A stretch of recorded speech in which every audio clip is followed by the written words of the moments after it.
that's a wrap for today. We almost stripped it down to the whole frame. I'm gonna go ahead and go get some sleep, and tomorrow will be another day. As you guys can tell, we got everything set up all over there. We're gonna go ahead, get the frame fully stripped, take off the triple clamps, take off the pegs, and any other little plastics that we have to take off.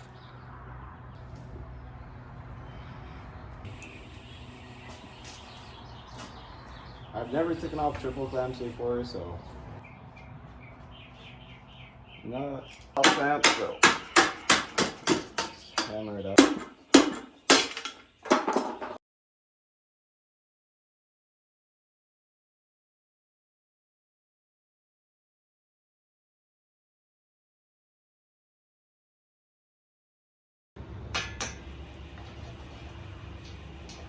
Pins, Bobby. But yeah. Alright guys, that's a wrap for episode 1 of the 1996 CR250 rebuild, in which I stripped the bike down all the way to the frame.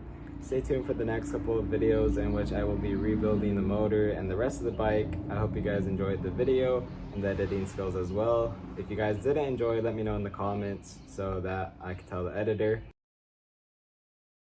But thank you guys for watching so much. Stay tuned for the next couple of vids y que Dios los bendiga.